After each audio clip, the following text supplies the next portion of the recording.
What's going on, everybody? Welcome back to the Juice, man. Good evening, Hotline. fine folks of the Back-to-back interwebs. Back-to-back hotlines, brother. Episode number 4 of the Hotline action. Yeah, last one went. I mean, it went good, but we had some interesting phone calls in that one for sure. It was good, man. It was a good one. I mean, good group of guys. Good Lee and Caleb and Logan, the Three Musketeers. I don't like that nickname for them, but I couldn't come up with anything else. So, yeah, I think you had a different one come up in the episode that was better. I don't remember what it was. Yeah, I don't remember. But yeah. Yeah, man. It went good though. I think the interaction wise, we have a lot of people like on interacting, commenting. Some good calls, mostly good calls. Yeah, this one was kind of fun. It was pretty lighthearted. We had Right. Heavy on the air quotes Taku call in. Yeah, I'm shocked I didn't make it to a social media. I'm glad it did, but right. No, I mean, these are all about fun, just trying something different little format. But I'm gonna be honest, man. I was kind of considering canceling this because I'm very, very tired. I'm gonna be honest, man. Why are you so tired? Because hear me out. I guided 2 days in a row. Oh God. No, it's been hot, man. There's been no wind. Yeah. Two long days. I got the Sealy Big Bass splash, the fall one on Lake Fork this week. So went over there with some couple of regular customers and some new ones and some that you've taken out. Went to stay with our buddy Jack York and hung out and fished, and we fished hard, man. Fishing's not really easy this time of year. You know how it is. Fall turnover. Yeah, no doubt. Actually, I got fished a tournament this past weekend, and it was insanely difficult, insanely tough. It wasn't a very big tournament. It was the ABA 2-day divisional championship on Rayburn. I ended up doing well, but it was not good. Like September is not a good month for fishing, not in Texas. I mean, it can be like. Oh, it turned on me fast. It can be really bad or it can be good. But yeah, it's I not thought it was gonna be good. Here. I thought it was gonna be good, and it was not. It was not good. It ended up being fun. I got to catch a bunch of fish frogging and stuff, but like I told you after that event, like me and you like to specifically target big ones, and I never felt like I got to do that in that event. And I just hate running through a bunch of like 2 and 2.5 pounders. I just hate grinding. You're not a grinder anymore, Wyatt? I just like to target big ones. So. You're not a grinder. You just want to go, and if you start to pout if you can't see a big one on the scope. I was starting to pout about noon on day one. So I caught like a 4-pounder on a frog, and then I got back in it, got my head back in it. It does, especially when on Rayburn, like we know the potential of what's out there, and so when you're not finding that and like not seeing like, oh, let's go run back to our juice hole or where we know there's 30-pound bag lurking around. That's just not going on. But man. But we got a guest in the green room, Mr. Dakota, Ebare, Ebare, the man. Let's bring him in. There he is. What's up? He's like 7 minutes down the road from here. He was going to come in here in studio with me, and then he's like, I said, it's just going to be me. Wyatt won't be here. And he's like, oh, well, then I'll just do it from my house then. Nah. He's like, I don't want to come hang out with you. I'll come hang out with Wyatt. But seriously, man, I got some deer stands and stuff I'm trying to get put together here in a little bit and then go to sleep pretty soon. So I was like, you know what, man, I'm just going to hang out at the house. I've been running around full throttle for the last like week and a half, and I'm just taking every chance I get to sit on my ass for a minute. Where are we hunting? I've got a couple different leases around here that I'm hunting, and then I have a place in Illinois that I'm gonna spend some time. I hunt public land in Mississippi. Hell, I'm going all over the place. I got a couple little places I'm gonna hunt in Missouri, probably around Table Rock some. So I just figured out there's a bunch of public land there around Table Rock. So that's where you'll find me. If you see my nitro pulled up on the bank, pulled down, just mind your business. That's pretty sick. I had no idea you could do it on Table Rock. That's very interesting. Yeah, That's really cool. I probably shouldn't say that. It might be good. Hell, I don't know. It might not be good. I don't know, but I'm definitely gonna probably do that a little bit next week. Like after I get done, we've got a media shoot with Bass Pro next week on Table Rock, and then after I get done with that, I'm probably gonna like spend a couple days where I fish during the day, and then in the afternoon just pull the bow out of the rod locker and pull up on the bank and try to shoot Yeah. Man, or something. damn, dude, you're just hunting all over. Yeah, I like traveling. I mean, I like, I don't know, I just like hunting different places and seeing stuff that I haven't seen before, you know? That's sick. No, that's sick that you get that opportunity. That's awesome. Yeah, That's absolutely. awesome. Absolutely. Yeah. Well, man, just finished up the Mississippi River in the opens. I think I was talking to Shane before the show, but I'm pretty sure the last time we had you on is before it was a good episode for us and for you. We got a lot of views and stuff, gained a lot of traction. I think that was when you made the decision. So I don't think we've had him on the show since, right, Shane? I don't think so. Have we, Dakota? I don't, probably not. I don't think so. Yeah, I don't think so. Nobody, once you like, it was kind of cool at first, and then they're like, "Man, now you're just the opens guy," So they kind of people start to forget who you are really quick. I wouldn't say that. I wouldn't say Nah. that. You've done so well. I mean, I could see that coming from the BPT, just the amount of exposure at that level and how much media you do to the opens. Yeah, I mean, first of all, there's 225 dudes or whatever, 200 plus, 175, 150 doing all 9. Yeah, it's been different, but it's been a challenge for sure, man. I mean, honestly, it's really pushed me. I mean, it's gonna make me a better angler down the road. There's no doubt about it. I hope that I don't have to do it again. I really hope that it's Hartwell and I don't have to do it again. Not that it hasn't been fun, not that I haven't enjoyed the experience. I've enjoyed the journey, but man, I mean, I've just put a lot of pressure on myself more than anything.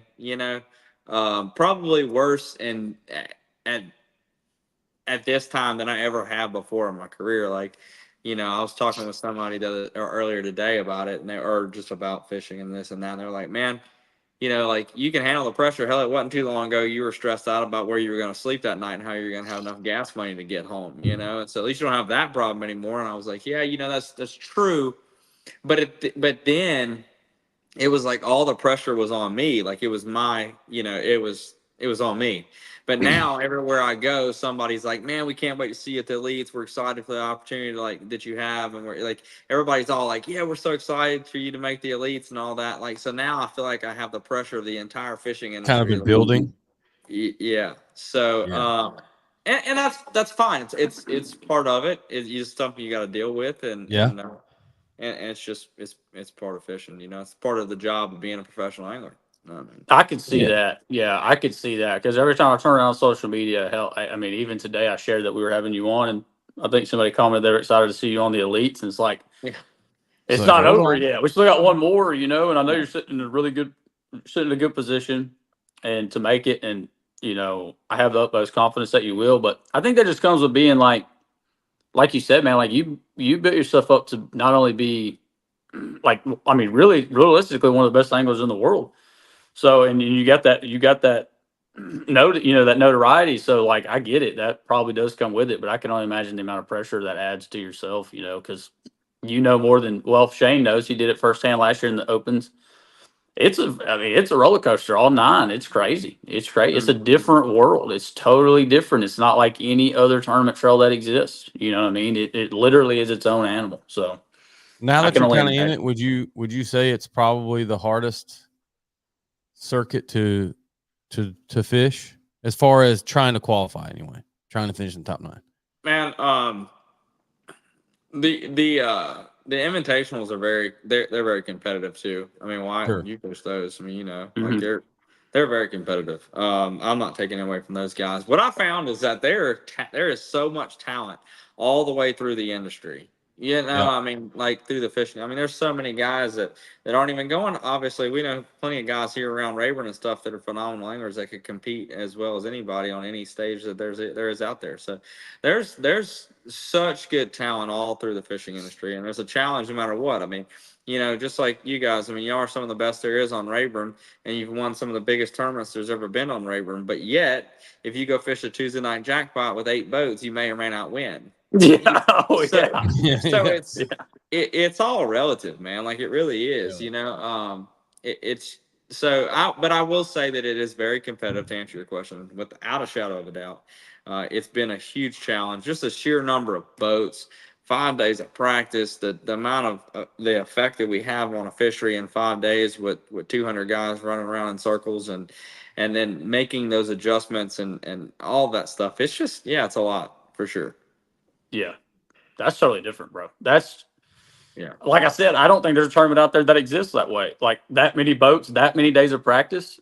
I mean, that's man, that's different, bro. That's a lot. Yeah. Like you said, the amount of damage y'all do to a fishery is before it ever starts. That's different, you know. Yeah, and I So let that, that's really what, that's kind of I would say that I've had a mediocre season throughout. I've had some really good events, that I'm very thankful for, that kind of helped me out a lot. But most of the events that I've had this year just seem to be like really mediocre. Like, I barely get a check, or I finish 30th or 35th or 44th at the Mississippi River, and they're good events. I'm not mad about it, but I just mediocre is what I'm gonna say. And what's weird about that is I feel like I've been kind of like in the best place mentally that maybe I've ever been in my in my fishing career. It just haven't had things go my way at times. And so like it's really made me just work my butt off really to be where I'm at. It's not like, it just hasn't been one of those years. Everybody that's fished for a long time knows, like, you have those years where things just go right. And this has been one of those years where things kind of, I've had to earn every day I'm one I've caught. You have scraps for sure. Yeah, I mean, I've been scratching, like, from going from 134th, on day one at Okeechobee to Well, finishing yeah, I was going to start there. 30th. Yeah, right out the gate. So that it's just, I've been scratching, you know what I'm saying? Like, I've had to earn all of them this year, and that's great. I love it. I'm not mad about it. I'm not saying that it's not a little bit more fun whenever you're in the top 10 in every event, but Yeah. I think that whenever things aren't necessarily going perfect for you, that's when it really makes you better. Yeah. mhm. No, a little Yeah, no adversity, doubt. but yeah, no doubt. I was thinking about that while you were talking. I was like, man, I just remember, like, you had a little bit of pressure on you coming from the BPT, making the decision to go to the opens, and day one of the opens, right out of the gate, was like not Yeah. what you wanted. No. Yep. And dude, I was so worried for you. Don't know why. And I had a conversation. I was like, dude, and just like that, the whole Dude, season can just be. I it's mean, you don't want to say over. It's never over, but that's no not. And you, dude, you came back and roaring. you had a big bag on the second Yeah, day, you right? did. Yeah. Yeah. Yeah, Yes, man. sir. Jumped That's way up there. And what's Like, weird is, like, it's just been like, yeah, I don't even know. I'm not gonna get into all that, like, because we all have those. It's just been a tough year. Like, not. yeah, I can't even say. I shouldn't say that because it's been. Dude, I've had so much fun, like traveling and all that stuff. It's just been. I don't know, yeah, it's been grind at times.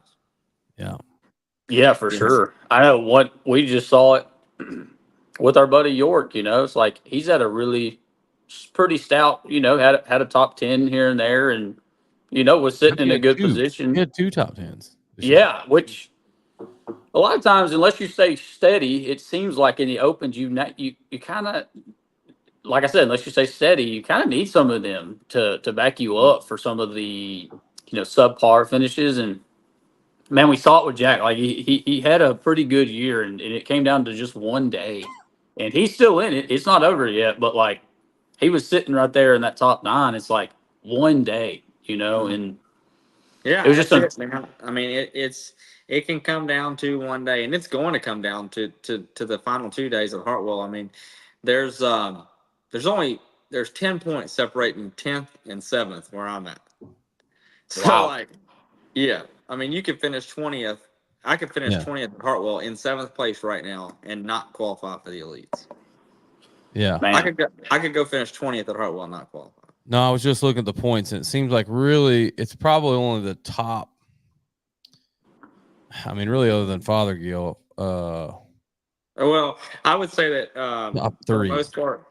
most part, you definitely Easton and Cody are good. Like they're Yeah, going, the one thing that's taking it, like, it's going to be a really cool event to follow because they're going to have a camera. I think on all. I think they're filming the whole thing. Like, we'll all have cameras on us. I think I think that's how it's going to work.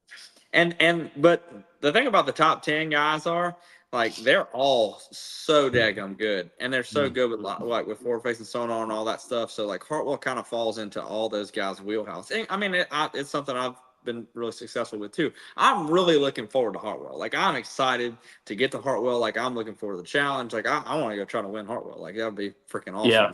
Cap off the year, get my classic ticket, which is what one of the bigger goals this year was, and then we do that, we qualify for the elites. Like, that's what I'm shooting for. That's what my mindset is. But I'm realistic. Like, I know I'm looking around. Like, I know what's going on here, you know, like, and I know those guys are going to catch them. And so it's going to be a very challenging event in that perspective. The weights will be really tight. I'm sure the fishing could be kind of tough, and it's going to be fun. It's going to be a lot of fun. Yeah. Yeah, I got faith. I think I know you well enough to know you're probably not looking at it like this, but I just figured we'd throw a question up here since he took the time to throw it up there. Have you even looked at it much, the schedule, or not really? I mean, everybody's looked at it. I looked at it. Yeah, I know what it is. I mean, I can't tell you exactly, but yeah, I guess I looked at it. I like it, man. I would love to be fishing it. So that's what we're gonna put everything. I'm gonna put everything I have into that tournament in Hartwell and pray to God that we're gonna be fishing. If it's meant to be, it will be. But no, I think the schedule's great. I like starting in Florida. St. John's will be really cool. There'll be giant weights, probably fish on beds, you know, and doing that kind of deal. Okeechobee, I'd really look forward to go back there. Like, I love Okeechobee. Like, I really gambled on that day one that we were talking about earlier, and it put me in a bind. But man, that's such a fun place to fish. You know, I mean, it's always a little different. It's always a new challenge, and it's just I don't know, I really like it. As far as then we got 2 tournaments at Sabine and at Fork right here in Texas. Be close to home for a while, you know. We'll see. What's the other ones? I think they got the Chowan River and St. Clair. Well, so that one we're missing one, but that one that's on that Chowan River or whatever, I didn't really watch that Major League Fishing event very well, but supposedly it's pretty good fishery, so that'll be fun. Yeah. But I think it's not like where they went out of. It's a pretty good ways, I think, from where they fished. Like that Albemarle Sound or whatever, it's a huge area. You know, It's a big area. They caught them pretty good though.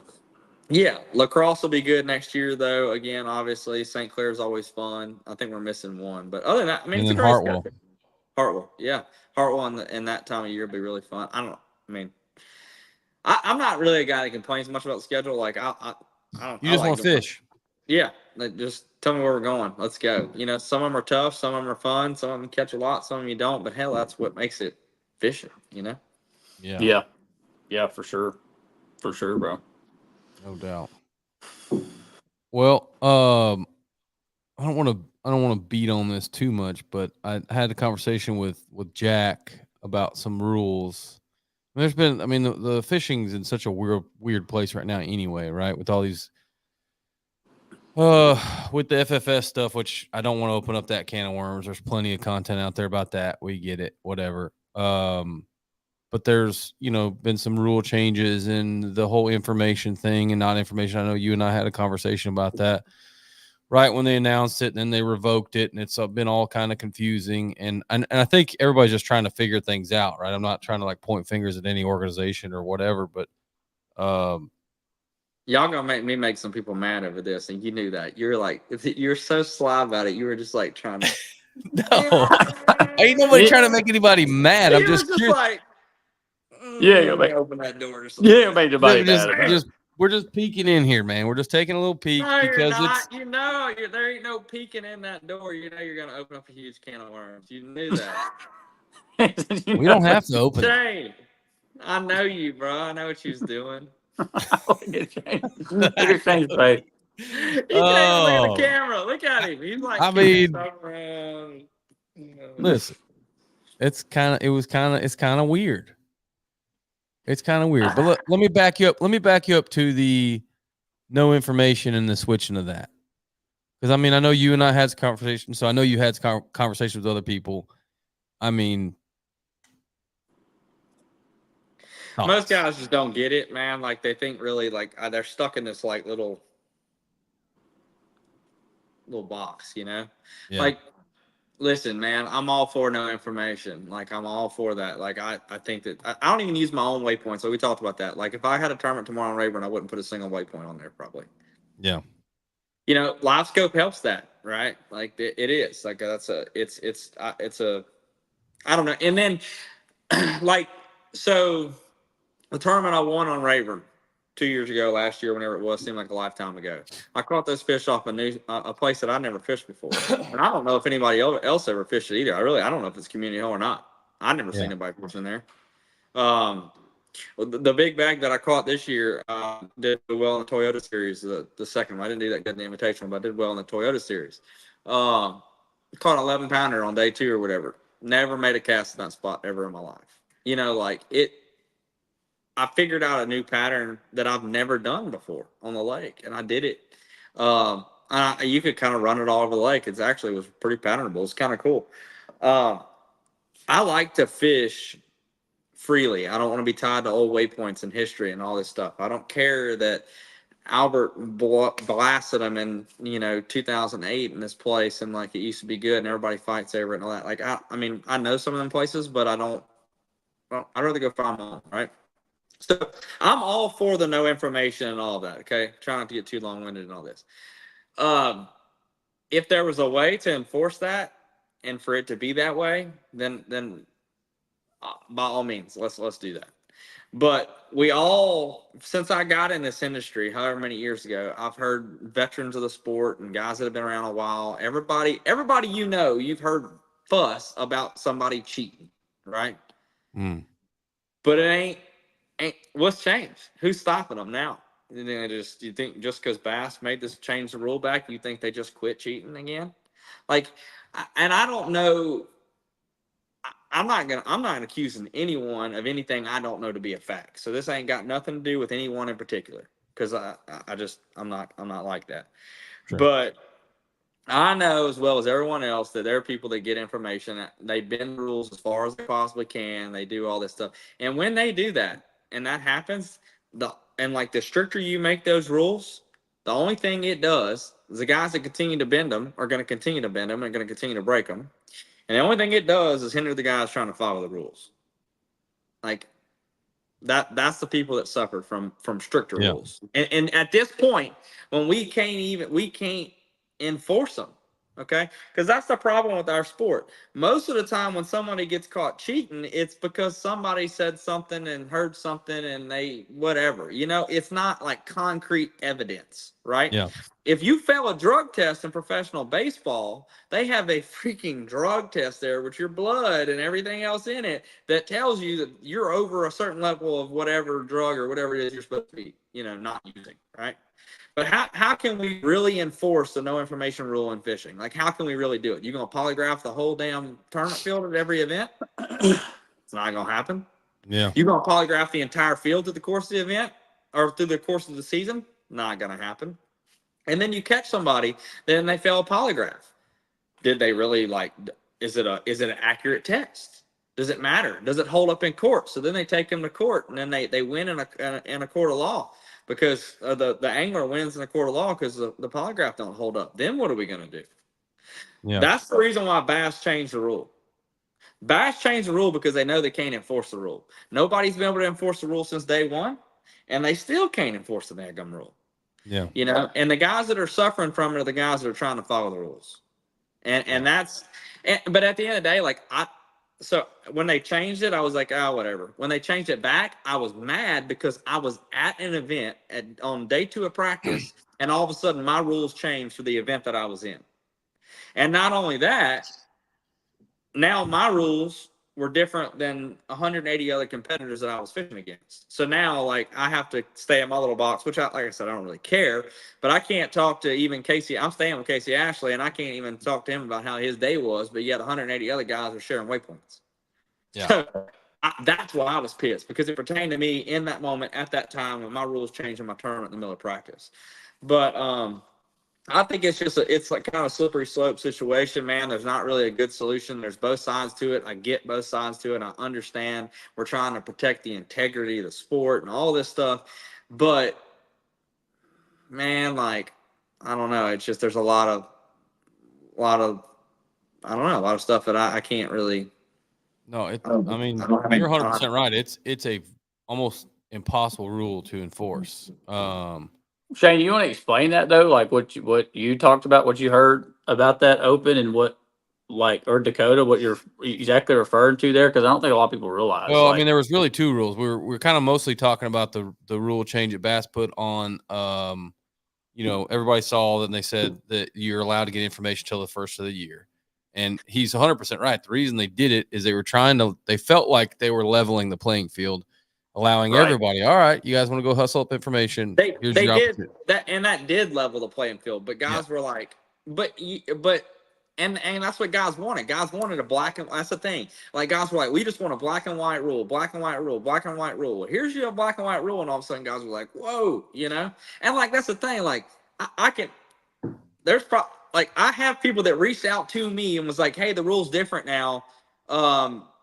I've got some waypoints for you for whatever lake, now that you can get them. And I literally said to them, like, look, man, I appreciate it, but I don't appreciate, I didn't say I don't appreciate it. I said I appreciate it, but I don't want any. It's just not the way that I fish. Like, so I'm not trying to, I don't want people to think, oh, he's just trying to get information, all this crap. Like, yeah, I talk fishing with people just like every other angler out there. Do I want to get do I care about getting every waypoint on Lake Fork or wherever? Like, no, I don't. But yeah, so that just created this huge storm in the industry. Like, oh my God, we're taking away the integrity of sport. Now guys can go buy waypoints and do all this stuff.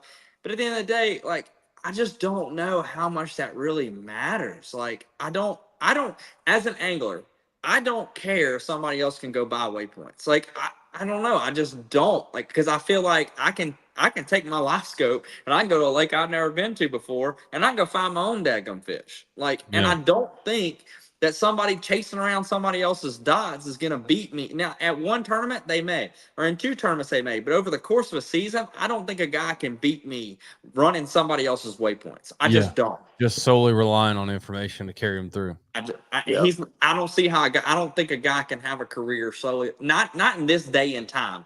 Before, whenever they had this secret spot out there in the middle of Rayburn that no one knew about except for 5 people, yeah, maybe. Yeah. But how many top 10s were caught in the middle of the daggum lake at Rayburn this year? A bunch. I don't know. Yeah, probably. I don't know. Probably. How many people got waypoints there? How many people have gotten fights over Derek Money holes this year? Oh, well, probably several teams. Well, I didn't know. I don't know. Whatever. Maybe. No, I know what you're saying. Not as many. Yeah. No. From a field standpoint, very few. Yeah. From the whole field standpoint. The playing field's almost level. It's more level now than it ever has been because you don't have here's the thing. 5 years ago, 10 years ago, if you weren't fishing one of 10 places on Rayburn in February, you probably didn't have a good chance of winning. Am I wrong? Yeah. Am I wrong with that? You're probably right. Yeah, it's not that way anymore. Yeah, it's not.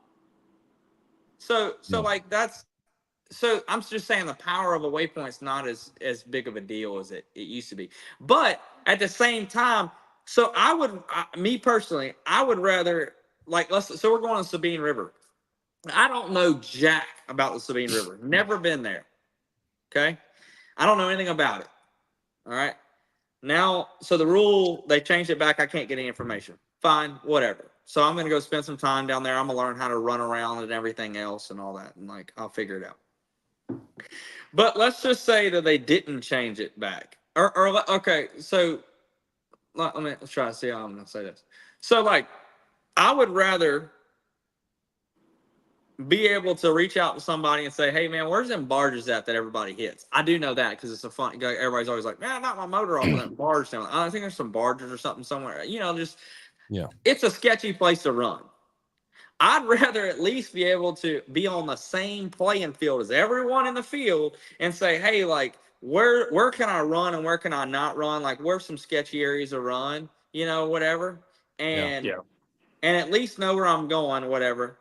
And then Instead of being in a situation where I am now, where I can't talk to anyone else, but yet I know dadgum good and well that before the schedule was ever released, there were guys that knew about the schedule and got all the information they wanted to get. Yeah. So what's fair about that? That's a good point. It's not. It's not. And here's the other side of this too. I'm a rookie. Okay, so it's fine for me if I qualify for the elites. I'm going to be a rookie, so to speak. All right, I've never been to the Sabine River. Okay, and so this is and so and maybe this is an advantage to being a veteran, right? But 95% of guys that have ever fished an Elite Series event on Toledo or on the Sabine River, whenever they left there, as soon as that event was over, they talked to somebody they know that's really good down there and said, "Man, what did I miss?" Or they're standing there in the weigh-in line and somebody walks up after the last weigh-in. And this is not anything illegal. Like, this isn't anything illegal. They're standing there just signing autographs. Somebody walks up and says, "Man, if you'd have went over here, there's a mother load of them there." Every single angler has been in that position at every single tournament they've ever fished. Whether or not they use that information or not, I'm not saying that guys are making a living doing that. I'm just saying it's information. Yeah. It's an advantage, right? Next time you're here, or hey, let's go out after the tournament and I'll show you how to get around. Like how much of that's went on.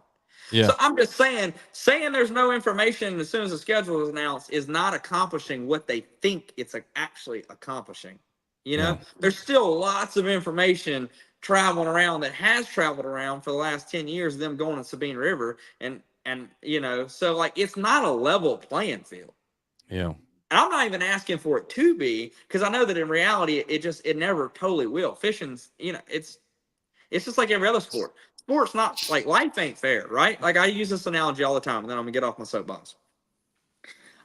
I'd like to play basketball, but guess what? I'm 5'5", right? And I can't dribble and I can't shoot, right? I'm saying, my place in life was not in professional basketball, right? I had a severe disadvantage. And guess what?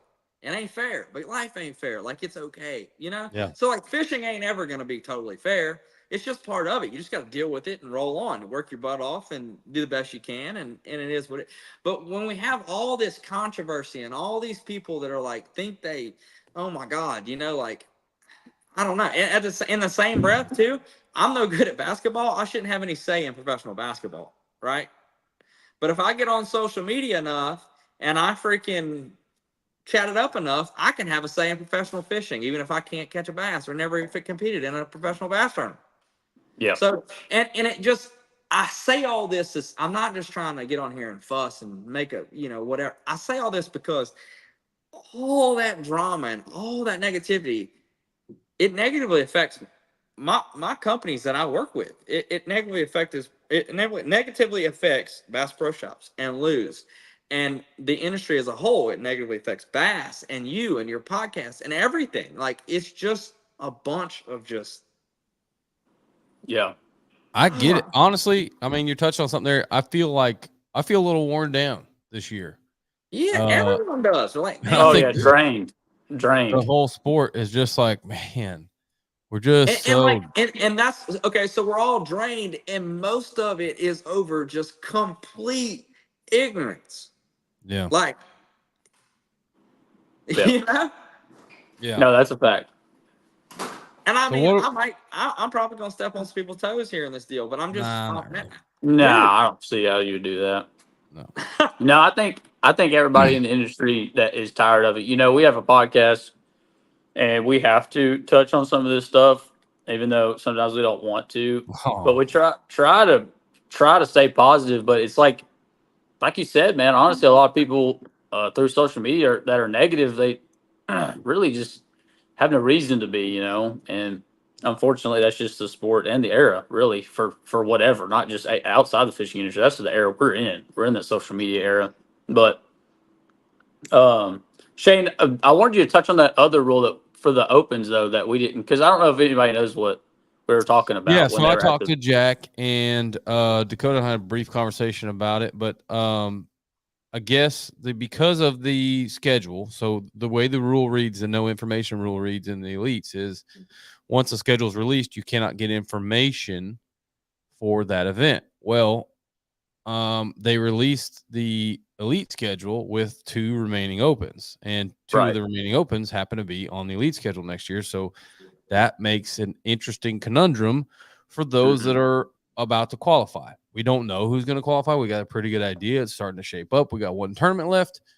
So, it was shared to, I don't know if it was shared to the entire EQ field or just a certain number, but basically, hey, if you're in contention to qualify, you can't be talking to competitors. So for those of you that don't know, when you fish an open, and I'm sure it's the same way in the elites, but I haven't fished an elite, but in the opens or Toyotas, anything that has a no information rule, you're allowed to talk to competitors. So if all 3 of us are in an open together and, we're all rooming together, we come back to the house and we have dinner and we're talking. We say, well, hey, how'd you do in, this area? How'd you do? If you're willing to share that information, you are allowed to. That is within the rules to share information with other competitors if you so choose. You don't have to.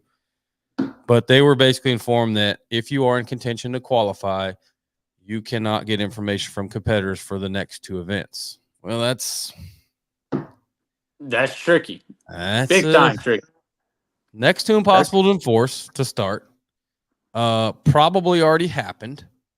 Not knowing that anybody was breaking any rules, just normal things. You're going to go and talk to your buddies. You get off the lake. Yeah, I mentioned it to another angler. Like, I don't know, like a day after that was just like, hey, this is the way it is. And they were like, well, I can still talk to my roommates though. I'm like, no, you can't. Not if they're not going to qualify. I mean, you can. So like, I could go. Cody Meyer and I could talk, right? Whoa! But you're taking a gamble because if I don't qualify for the elites, then he got information from somebody, and he does, and he got information from somebody. Yeah, that is not. That's so weird. That is so tricky. The only guys that I can talk to are elite series in like for sure. Like an elite series angler could talk to me, but I couldn't talk to him. It's just a whatever, Yeah, weird. That's just weird. It's just that's a weird spot. But I think, you had to do that. They had to do that because of all the everybody wanted this rule thing back or whatever. They didn't like. Yeah, and again, I even talked to elite anglers, and they were like, "Oh shit, I'm staying in a house with 4 guys. Now I can't talk to them." And I'm like, yeah, guys that are fishing the elites, that are at the tournament. They were like, jackpot in the opens. Oh, yeah, they're like all blindsided. And I'm like, yeah, that's what y'all wanted. So yeah, that is a weird situation though. To be, I mean, I can't imagine being in contention to qualify for the elites, and I'm with my travel partners. I mean, you're not gaining any edge that you normally wouldn't on any tournament. So the lacrosse event was interesting because those tournaments are very close. So the lacrosse event next year is like a week before the Open was there this year. So you could say that whatever, but it changes so much every year. Dude, the river's going to flood again this year, and it'll all be different again. Places where you caught on a frog this year, there won't be crap there. Like whatever. Like it changes every year. So I'm saying that's where we're getting into this again. Like we're going full circle again. It changes. Like I've never caught them in the same daggone place. Like I have it, Rayburn, but it usually don't work out that because after you catch them there once, y'all know as well as I do, it becomes a community hole. So you win a big tournament on something, it's a community hole the next year. So good luck with that. You might as well go find some new ones. No, I agree with you. You said it earlier that info is. I mean, for me, unless you're getting any real time info, and even then, I just I've never been. We've all done it, right? When it's legal, we've all called a buddy like, "Hey, I got a tournament on, blah blah blah." And then, but for me, it's never worked out. I don't know about. It's never been beneficial. Ever. I've never got a piece of information. Ever we've all made those calls at some point in time in our career, whether or not it was me at a BFL or a Toyota series or whatever. Like I remember a guy. I'll tell y'all a quick story. I had a guy.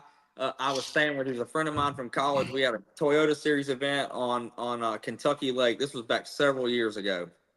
And I went and stayed with one of my buddies from college. He lives on Kentucky Lake. Very good fisherman there. Knows every freaking hole on Kentucky from top to bottom. And we went out and practiced for. He entered as a co-angler, and he practiced with me for a couple of days. And man, we ran around like we just banged him in practice. Like it was nuts. Like we go throw an A-rig here, catch 5-pounder, pick up the boat, go throw an A-rig on this stump over here, catch 5-pounder. Like it was just stupid. For like 2 days of practice, and I was like, holy shit, I'm gonna blow this event away. I zeroed on day one of that tournament. Like I had the best practice you could have ever possibly imagined. Had some juice dots. Like great. This was way longer than 5 years ago. Hell, this was like 8 years ago. But had some freaking. It was in 2017, probably 18. So I don't know however long ago that was. It was. I think it was 17. But I zeroed on day one. Absolutely freaking zeroed. And like, there's a place we went to and like caught a big one off of, and like there'd be 3 or 4 behind on a shallow bar or something. You're like, oh my god, I zeroed on day one. Dang. And then on day two, I was like, well, screw that. I ain't going back doing that. I went and did something else totally different that nobody had ever told me to go do.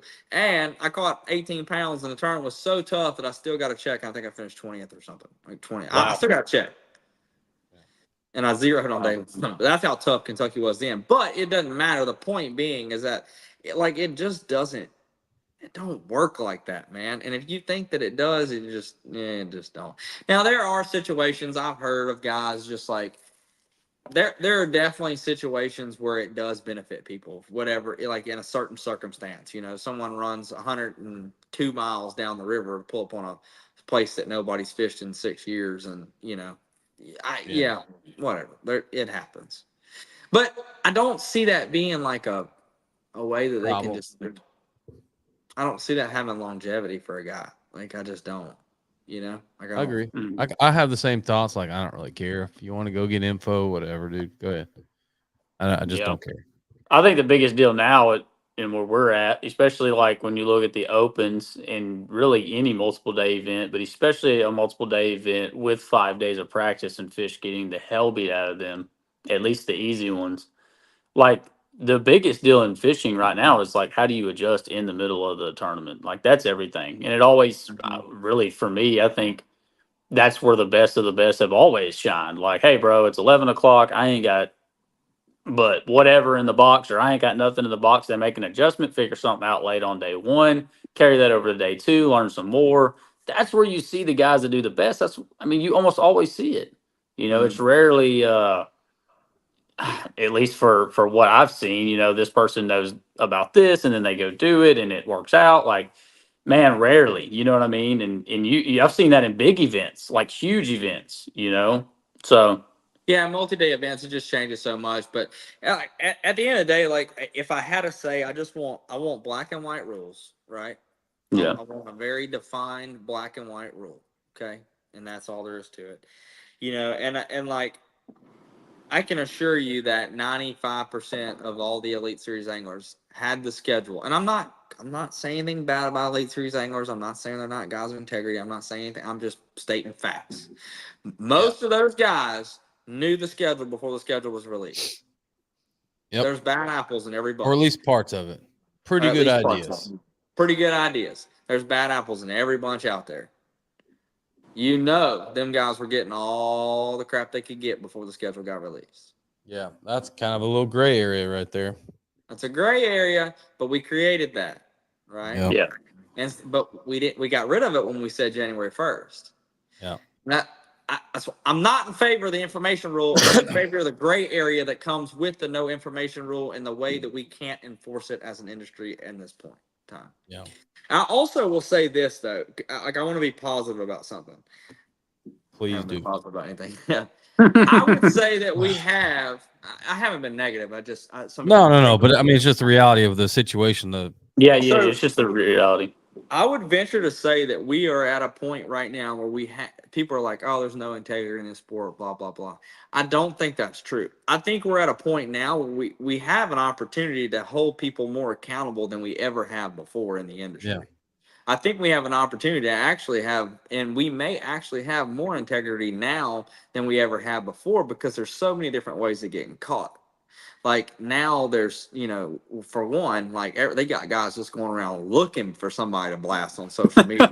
Yeah. I mean, we got like what's he call himself? The Alabama Bass Council or something? Yeah, that's the I don't first even person that came to mind. I don't even know whatever. Slick Johnson. Slick, yeah, that guy. Like whatever. I mean, I'm not saying good or bad. I'm just saying like the reality of this, there's cameras everywhere. Everything is in text, and like there's just like, and there's live cameras at all of our events, and like when stuff looks shady, it's pretty easy to like, you know what I'm saying? Like, I mean, there's more ways to get caught than ever before, and that's a great thing. I'm all for that. Like, I think it's awesome because I promise you, if you think there's this much stuff going on now, what you think was going on in 2005 whenever there wasn't no cameras? That's a Wild Like, West. Wild West. Other than the fact that people were afraid of getting an ass whooping at the boat ramp because there was guys that would do it whenever they figured out you were cheating. Like, I do think that like the old school generation probably was a little bit more like, they had a little bit more like, moral integrity value, like maybe like just, whatever.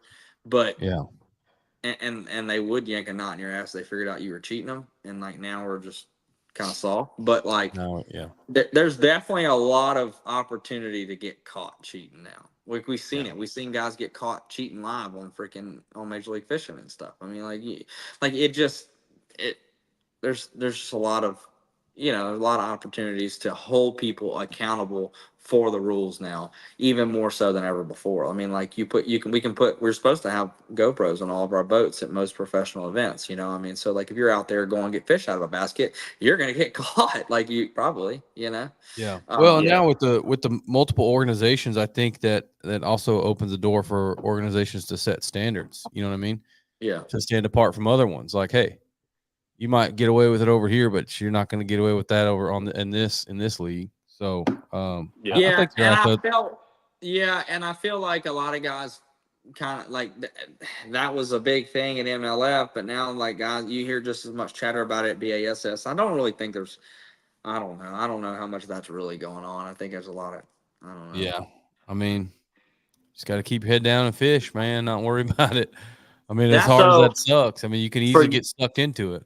Yeah. For you, Dakota, we had you on talk about the last time you were on. We had you on to talk about your decision, and at that time there was a lot of like you were talking about your sponsors and how they felt about the decision, and here we are, almost done with the season, one event left.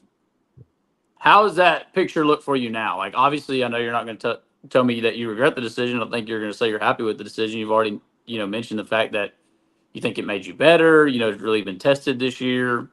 But like, how does that whole situation look now? Like going, we're almost done. We got one event left, like I said.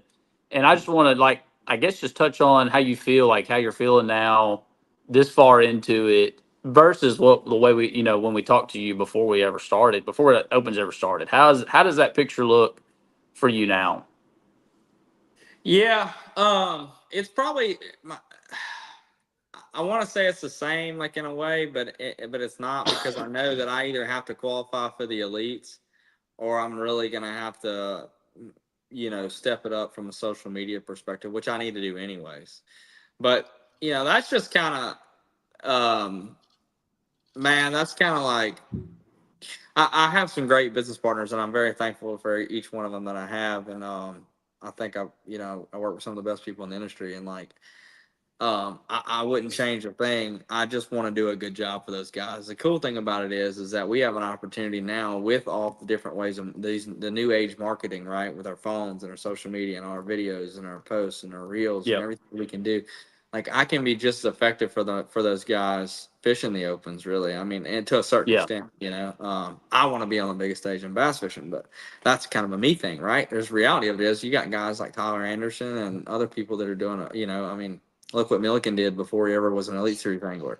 I mean, there's so many opportunities out there. So you're not tied to fishing a certain tour or do anything like that. Like this is a total swing in changing gears, which is probably a good thing. But like, it's all, man, about like being a professional angler now is just so much more about building your brand and like building a professional brand that people respect and that you have a good reputation, that you kind of try to do things right whenever you get the opportunity. When you do things wrong, you own up to it and you admit you're wrong and you go on about your way. But like building that brand in a natural, like authentic way, just being you and like enjoying the outdoors, all that stuff. I think that is like the most important thing that a guy can do at this point in time, especially with all the drama and everything else going on. Like that's, we talked about all this because I know people want to talk about it, but at the end of the day, like when I get off this thing, I'm not going to think again about this crap. I'm going to go worry about deer hunting for a couple of days. I'm gonna go fishing and I'm gonna enjoy myself at Hartwell. Like I'm gonna enjoy competition and I'm gonna enjoy it at a Bassmaster Open. And I'm gonna do every daggum thing I can to catch them and be successful.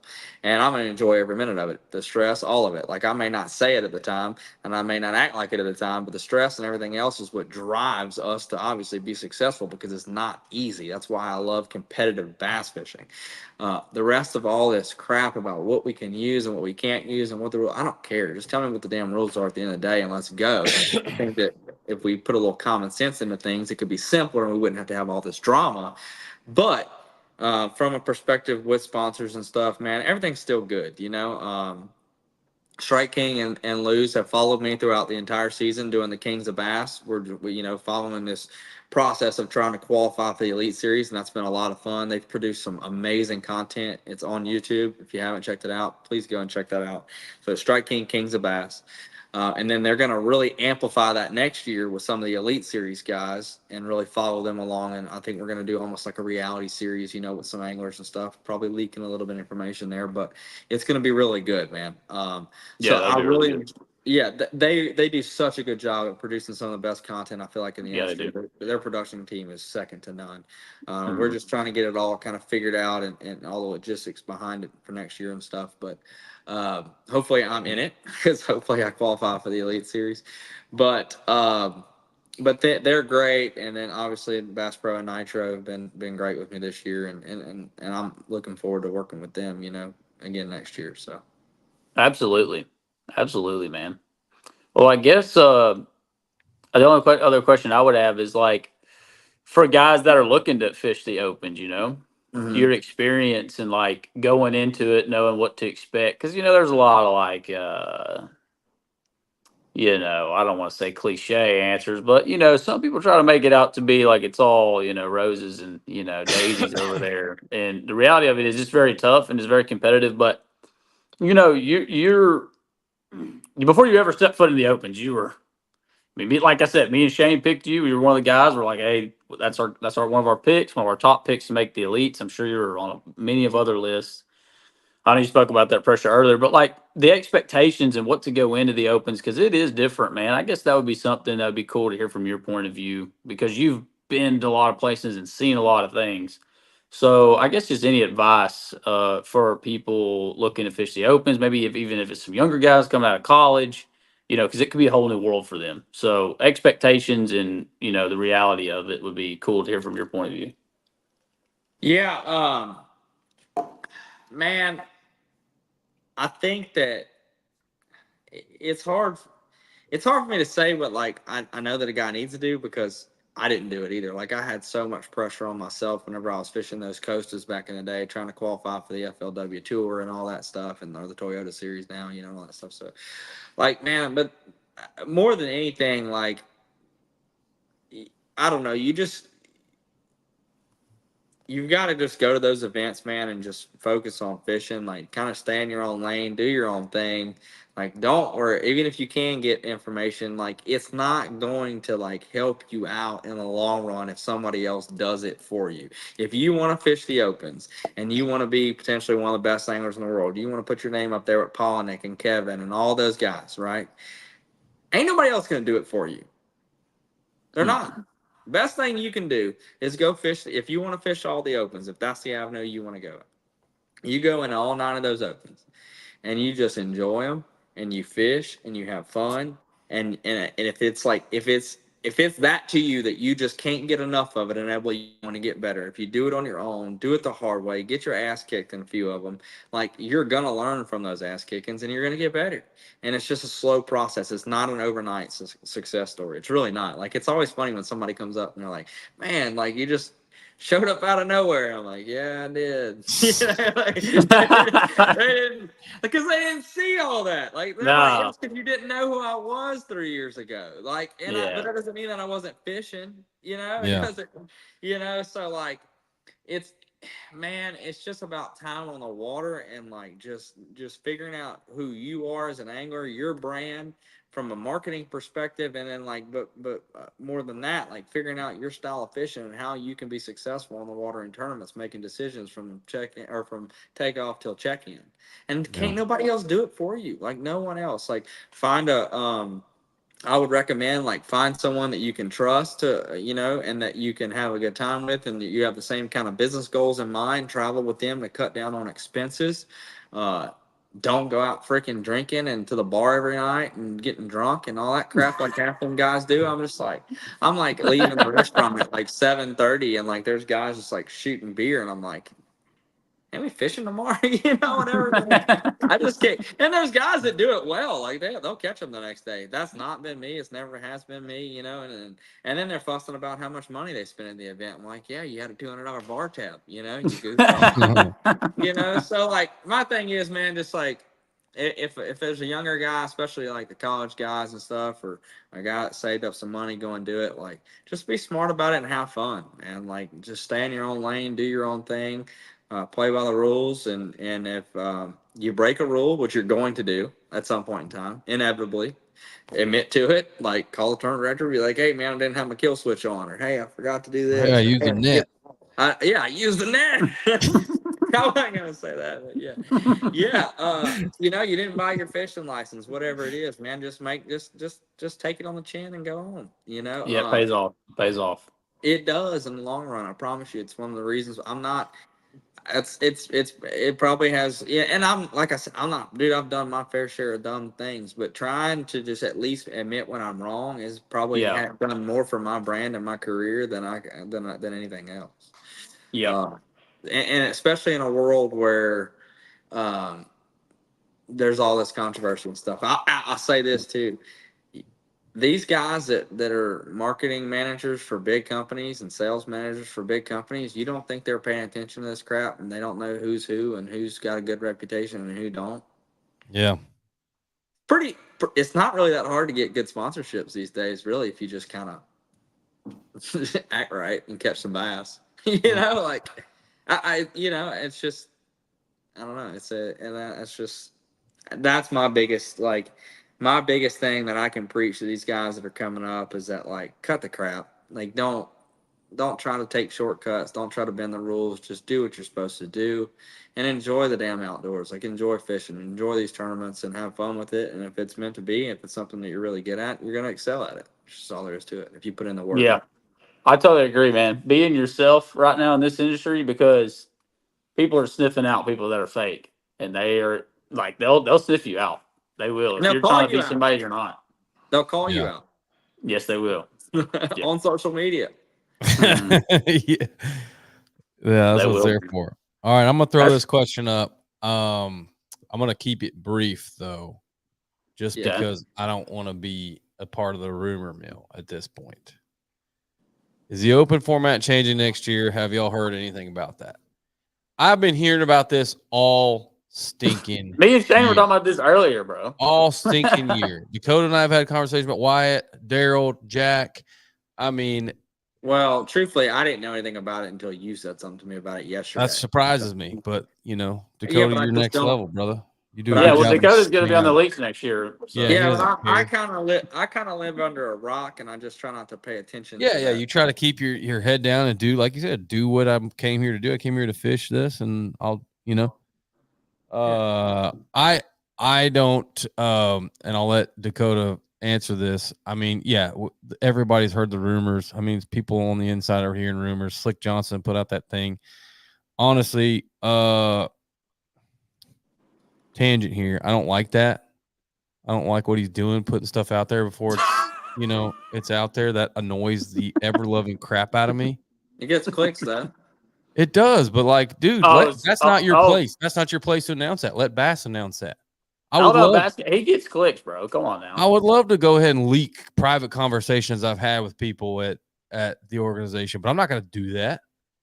because that's not my place. It's not my place. It's not. Yeah, but, It's and that's not your brand, so it's fine. That's what I'm saying. Just be you. not my place. So Yeah, we're gonna it's find not our out brand. soon enough. But to answer the question, Dakota, you said you had not heard because you live under a rock. Yeah, I mean, Well, you tell me what you suspect it to be, and like we don't have to really like say that or talk about what you because it's all speculation at this point. But like I will say this about the 9 open schedule that we are fishing this year. I can say that.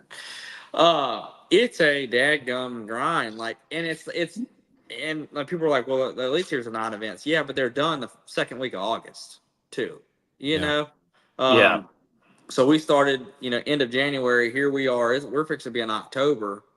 And I still don't know whether I made the Elite Series or not. Like that's a long time to be mentally just staying hooked and like staying focused and staying positive whenever things go wrong and this and that. Like it's just a long mental grind. And I will definitely say that I've put more miles in there's been seasons where I fished more events than I fished this year, but I've put more miles in my truck by far this year than I ever have before. Man, that says a lot. That says a Yeah. lot because you used to fish. At one point, you were fishing a lot of Toyotas. I mean, Well, and well, I did fish for the invitationals, and I think I fished 2 Toyotas and BFL okay. here and there and stuff. So I mean, I still fished 20 events this year or whatever. But just I mean, we just left here, and now we're driving to the East Coast and doing all that, and just a lot of back and forth and all that. For me, it's just the mental.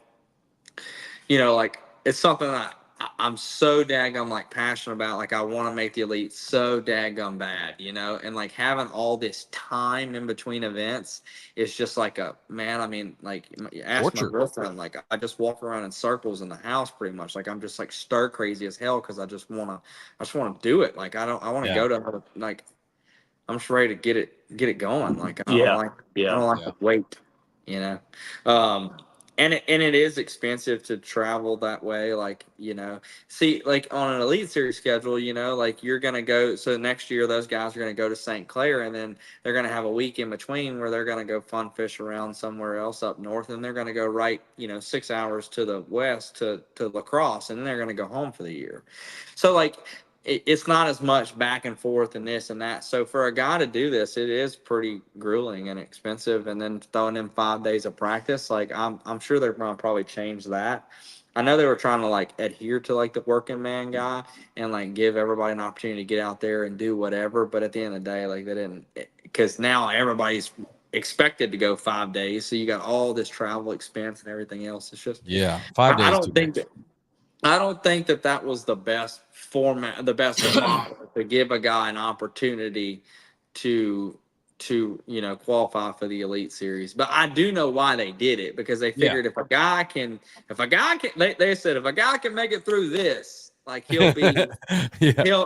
he'll be a seasoned angler. And look at the guys that did make it through there last year, which I know Yeah. there's Look one at the rookie class this year in the Elites, dude. And it's not gonna be any different with y'all coming up there next year. No, it No. won't be. I pray to God there won't be any asterisks beside anybody that qualifies here, and it'll be whatever. And I'm not saying anything bad about anybody that did qualify last year. I'm just saying that I've heard all the chatter. But I think Yeah. that you have a really, really good group of anglers with good brands. With that I know there's a lot of guys excited about some of the people that are potentially going to qualify this year. I know like Easton Fothergill, he's for sure in. Let's just talk about him. Phenomenal guy, great kid, great angler. He's going to do phenomenal in the Elite Series, no doubt about it. Coda Meyer's going to do the same thing. I fully expect Paul Marks and Emil and all those guys to make it too. And they're good anglers, they're good guys. And so if a guy makes it through these 9, I'd say he's probably going to be you'll see him at the Classic in 26. Yeah. Probably.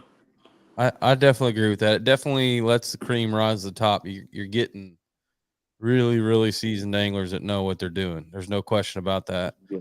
Whatever the new format may or may not be, I'm sure they're taking that into consideration, and maybe nothing will change. Maybe they'll keep it the same, but I do hope they get rid of 5 days of practice, because that's insane.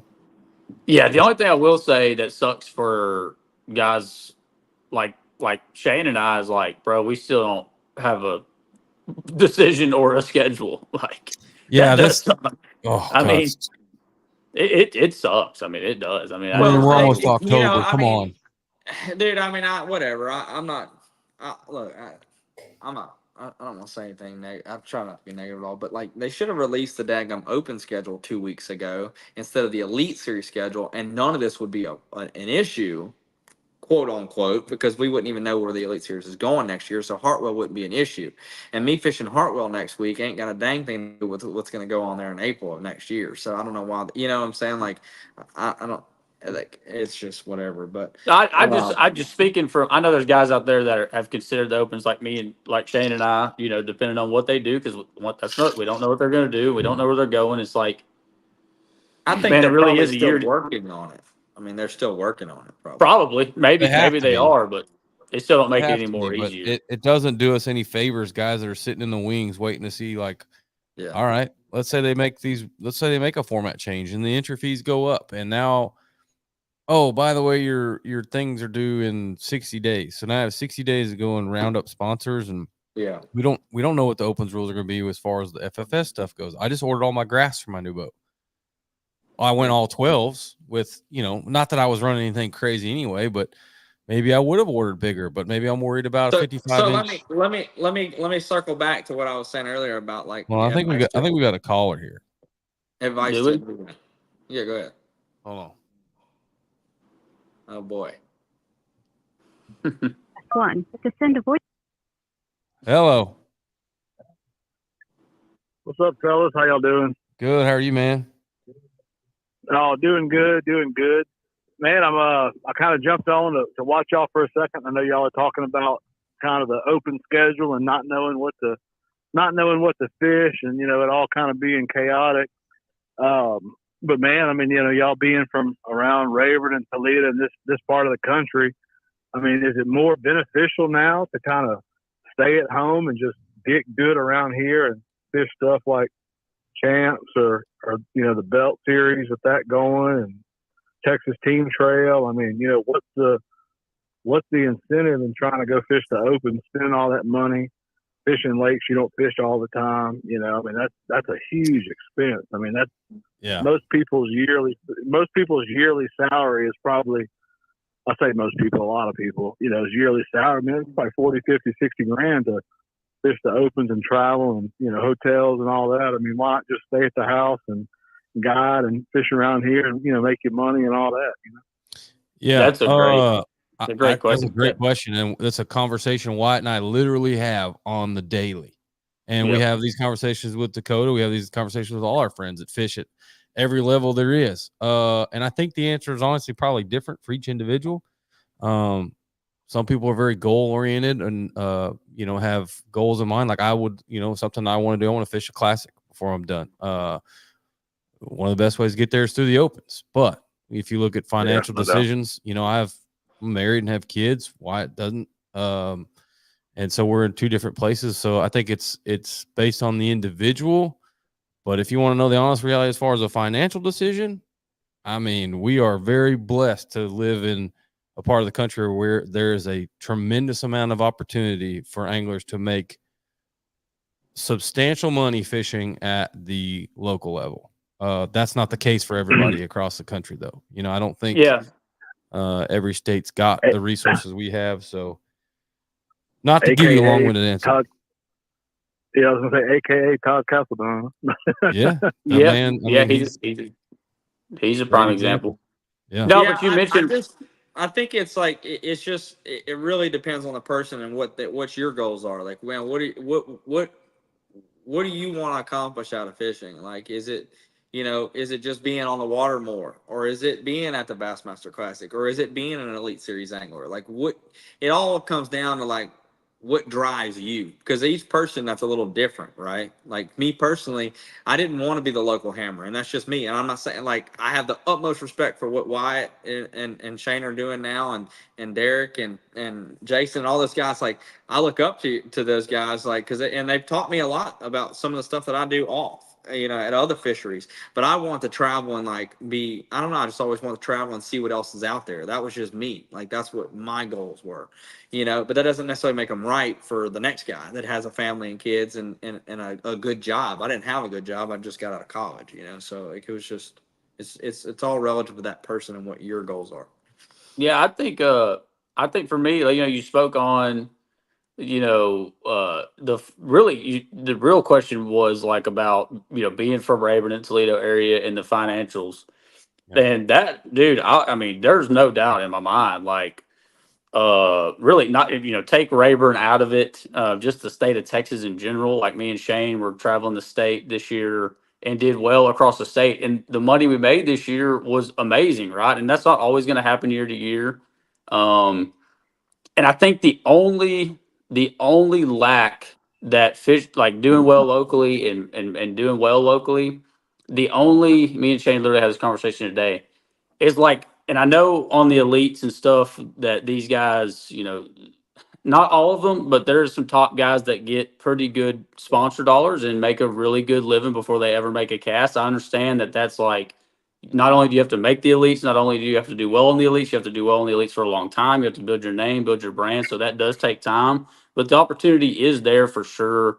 Like at that top level, as far as from a sponsor dollar standpoint, they can get to a level that guys like us, locally or regionally, that we really just can't ever touch. I'm not saying that we can't ever get good sponsor backing and stuff like that, but that would be the beneficial side on a pro side. If we're looking at it from a financial standpoint, if we're being honest, like the cost for us to travel, our entry fees, stuff of that nature, it's not even close. Like our profitability this year, what we were able to profit minus our expenses versus their travel expenses, man, it's not even close. You're 100% correct. Like I am with you on that. And going back to what Shane and Dakota kind of touched about, that's the only reason. That's really it. The opens would be the only reason to do it because it ain't for money. And anybody that tells you they're doing the opens for money, they're really bad off. Like fishing financially for money, anyways, is already hard enough, but the opens is like literally almost as bad as it gets. So, like, from a financial standpoint, you nailed it. But it would literally have to be: do you want to be on the elites, and do you want to go to the classic? And I think for Shane and I, the classic is probably the bigger carrot there. But thankfully, through the Bass Nation, we were able to go qualify to have a shot at the classic this Yeah. November on Grand Lake. So there's other ways to get to the classic, but like Shane referred to, the opens just gives you a better opportunity. I say a better opportunity. It's like next to impossible to win one, but you have a more You have more opportunities, right? chances. You do have more chances. So I think that's it, man. And I know for this is actually a really good question because I know for me, like over the years, the goals have changed, just like the goals may change 2 or 3 years down the road from now. But for right now, like let's just figure out how to make a living and stay in this sport. Let's figure out how to stay here and make a decent living. Let's try to get our name up, maybe regionally. Let's get some sponsor dollars rolling, and then the opportunity for the opens may open itself up a little bit more reasonably down the road. So I think everybody's in a different situation, but it's a great question. And there is some guys regionally, not just on Rayburn, but regionally in our part of the United States that are doing very well for themselves. As far as like a profitability standpoint, they're doing better than a lot of pros. So I 100% appreciate your question. Oh yeah, for sure. I appreciate all the feedback, and really, I mean, it kind of seems like the team format is kind of more, what I guess how you would make the money locally. I mean, you almost have to have a good partner and a good team because there's not a lot of solo stuff, So I mean, I guess from the standpoint of making it to the classic and and doing a solo deal. I mean, really, I guess the opens is kind of the only way to go. They got the ABA and stuff like that, but there's not a lot of, like for myself, like I've, all of my buddies that fish, they're already teamed up with people. So if I'm fish a lot of clubs around here, and I have, in the past where I'm fishing team clubs by myself, and you're at a disadvantage doing that deal. So Sure. You kind of have to have a team to make it locally. So I guess if you're on the individual deal, you almost kind of have to, if you're wanting to go big with it, Yeah. the BFLs or the opens is kind of your only way to go, really. Yeah. Well, Nope, we kind of for talked sure. about it though earlier in the show. Like that's one good thing about as much chaos as there is in the industry. There is opportunities for guys to build their brand and make a living in this industry from a lot of different perspectives, right? Yeah, that's true. And you are right, Wyatt, that we live in a very good region here that provides a lot of opportunities for guys to fish high money tournaments, even at a team series level and this and that. But the reality of it is, like, what do you say? You there, bro? Oh no, I would. Yeah, I wasn't trying because. No, you're good. You're good. I didn't know if it cut out or whatever.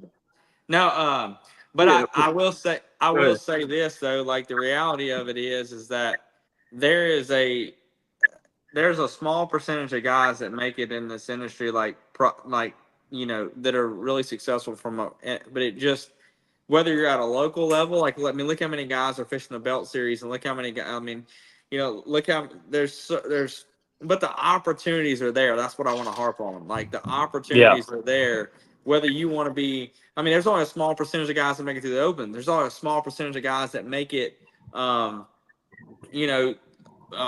really successful at a regional level too, but the opportunities are there. And then if you build your brand, even so that's my thing. Like, if you can build your brand at a regional level and become someone that's respected, has a good brand, and you're winning, you're doing well regionally, that opens up opportunities that are easier to then flow into an individual circuit like the Opens, where it's financially stable. And Wyatt can tell you, I know he's been busting his butt for a long time. It's not something that's going to happen overnight, but the opportunities are out there. It just takes time. It's not going to happen. I agree.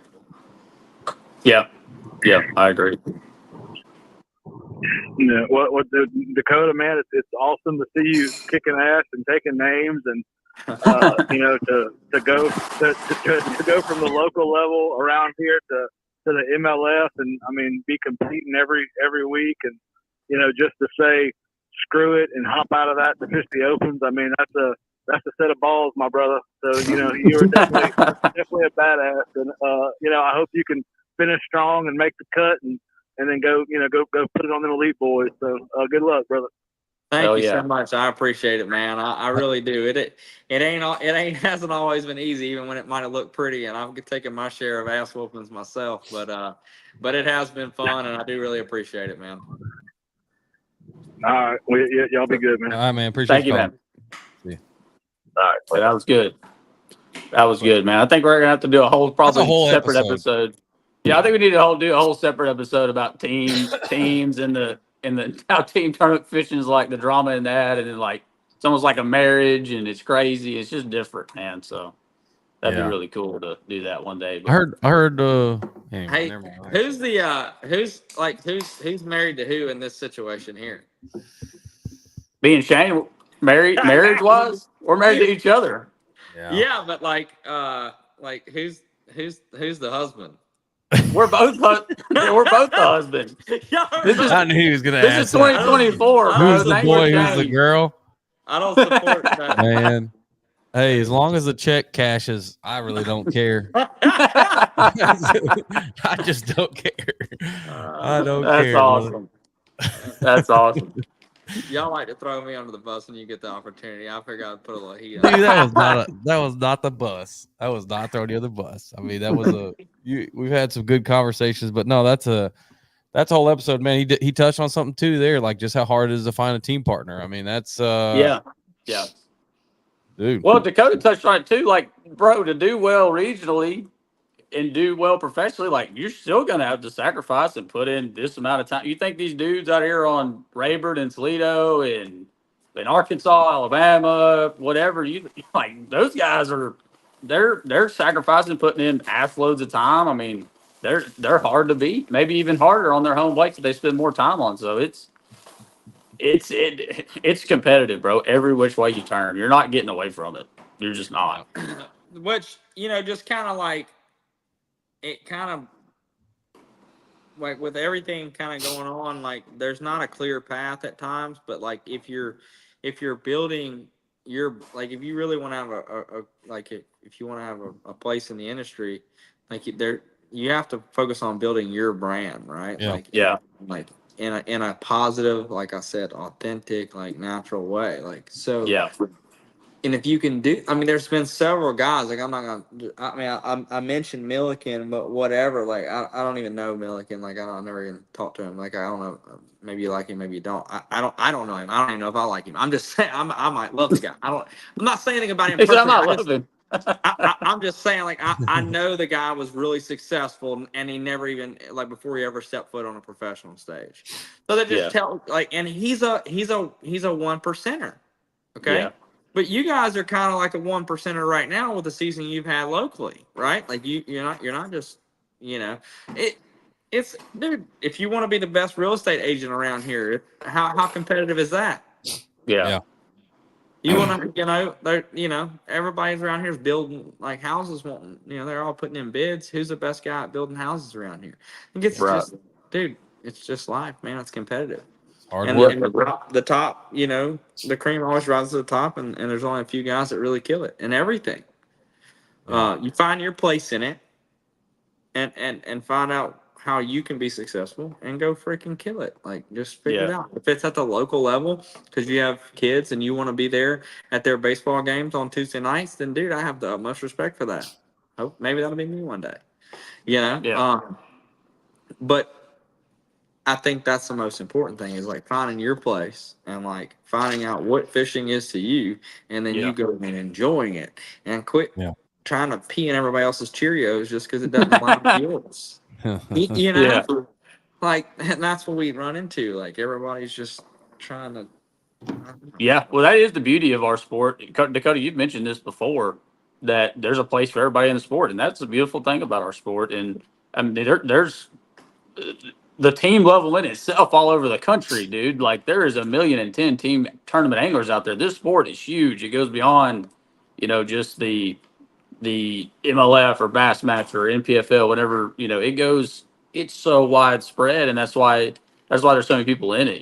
That actually get to compete and do this. And like you said, man, if you can just, I know that was a huge thing for us this year.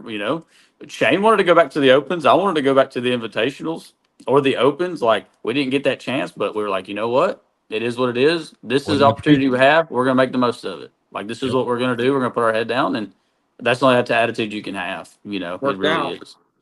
Yeah, for sure, bro. For sure. Yeah. Well, anything else for this man, Wyatt? Man, I got nothing else. Dakota, you did good, bro. I told you it wasn't gonna be bad. You did great. Wasn't bad. I only went off on one rant. You weren't even negative, bro. You were just real. There wasn't no negative. Yeah, I mean, it's so hard to answer these questions because all the questions are negative, right? So it's hard to like. Well, we weren't actually. The two questions that we talked about weren't negative, really. All right, hold on. Before we let you go, I think we got one more caller here. Let's see where this goes. If it's Daryl Gleason, I'm logging out. I'm hitting. It is not Daryl. It is not Daryl. Let's see. To accept, press 1. Hello. Hello. Who do we have the pleasure brother. speaking with? This is Mattresses Underwater. I've been blowing up the comment. Oh, I see you there. Yep. I got to know Dakota's thoughts on FBD. I didn't do it. I didn't do it. Thanks that I didn't do it. I don't participate in all that, man. Like You don't fish boat dogs, bro? What the hell? Yeah, what the heck? Man, I mean, hey, I did what I felt like I needed to do was for my career and for my place. I feel like and actions speak louder than words. Yeah. Right? Yeah. I don't need to wear a hat. Yeah. I have a question for you. Is your legal name Mattresses Underwater? No, that is. What does that mean? That is bed fishing. That's a name for bed fishing. They got their little beds under there. I got you. Yeah. I got you. Bro, well, you need to make a hat for that, bro. You need some merch, dude. If FBD can That's sell a great idea. You need some merch. Yeah, that's a great idea, man. Right on.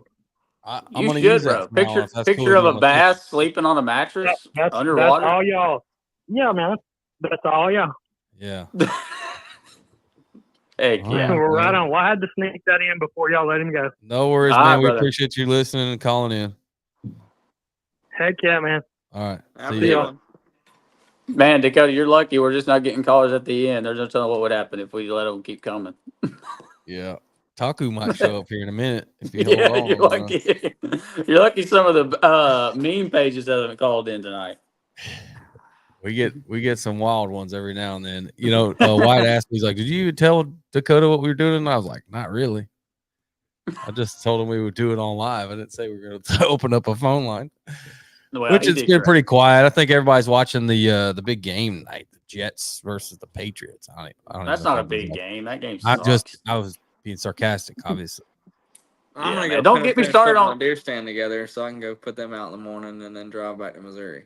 So, You gonna take me hunting this year, Dakota? did you kill bigger deer than me? Whatever. I'll shoot public land dinks. Hey man, did I not tell you to put in for Kansas? Yeah, I should have too, especially that I've been pretty much living about an hour from there. So, Well, Not bro, too we late. appreciate There's you not very coming many on. game Dude. ones up there. no, I'm not doing that. I will go to Oklahoma though. Oklahoma's a great state, and you can just buy that over the counter. Yeah, Matter of fact, where I killed my deer last year is 2 miles from the Oklahoma border.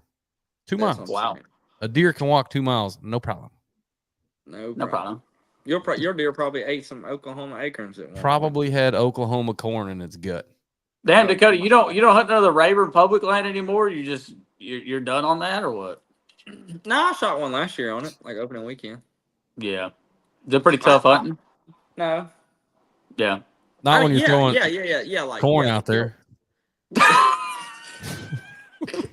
Not when you put a feeder up, bro. I think I'm the only redneck that hunts the Angelina National Forest and doesn't feed corn. That's exactly why I don't hunt the national forest, because like I'm not gonna cheat. Therefore, I feel like I'm not gonna kill anything. So I might as well let him go. I'm walking around. I'm like, oh, I need to go.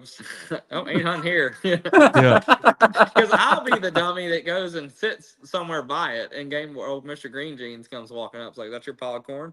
No, sir. How do you know No, that? Well, I mean, now I'm screwed. Because I didn't put it out. Just because I'm sitting 15 yards away from it doesn't Yeah. mean I put it out. Yeah, I had Shane put it out the day before.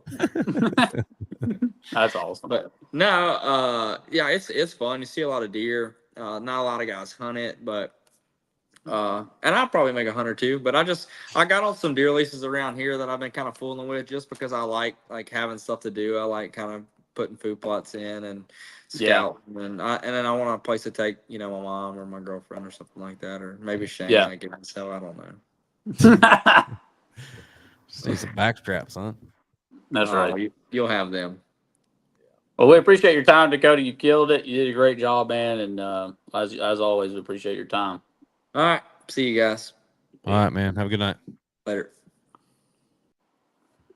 Man, that was a good episode. Great question on the call in there about the local stuff. I feel like a lot of people want to hear more about that team stuff. We really need to try to get like a team from Gunnersville or.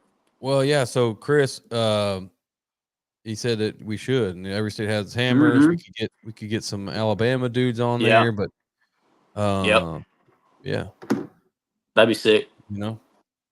Throw That'd it be up there. sick. It's definitely a whole episode, and the Chris, I didn't mean to blow you off on your question earlier with the opens format. Honestly, I was hoping that whatever was the format change was or is or maybe isn't was going to be announced this week, but still no news. I am just as eager to hear. Wyatt and I are putting our schedule together. We're trying to order new boats and graphs. My new boat's going to be in. I got all these graphs, Whites. We're trying to figure out what we're doing as far as contingencies. And this will fall into this team episode. There's so much that goes in to planning a season to fish for a living.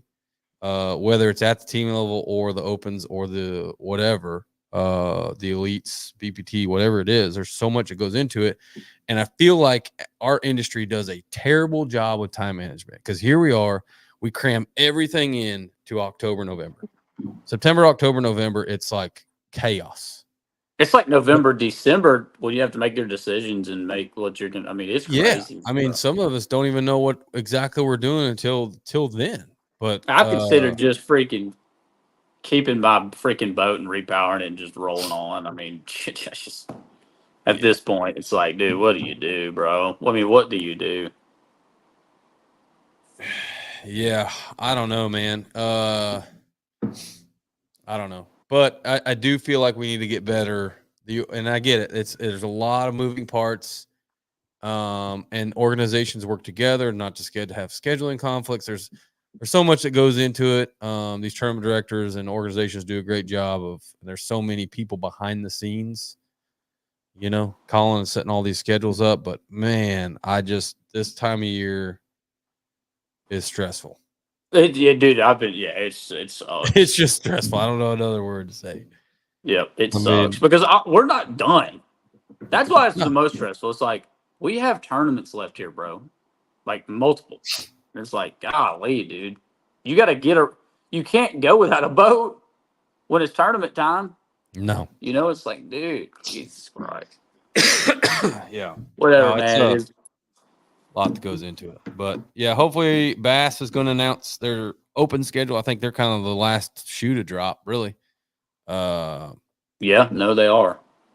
Whatever, if there is format change, what that'll be, we will definitely do an episode about that. And then, the team episode. Sounds like we got some stuff to do. So, yep, that'll work, bro. All right. Anything else?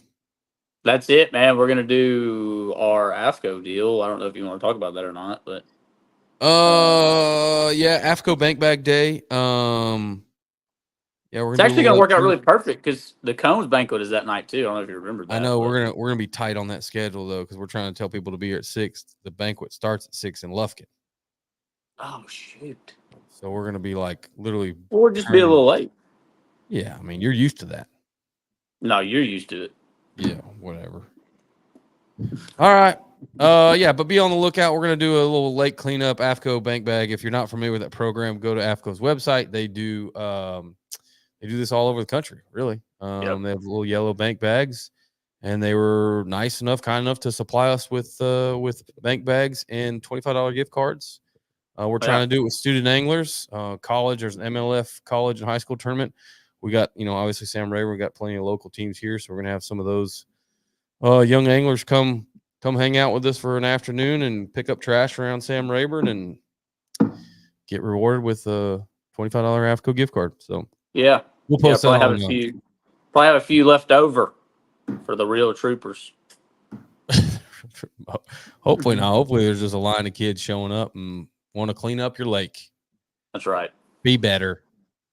Till next time, guys. All right. We'll see y'all. See ya.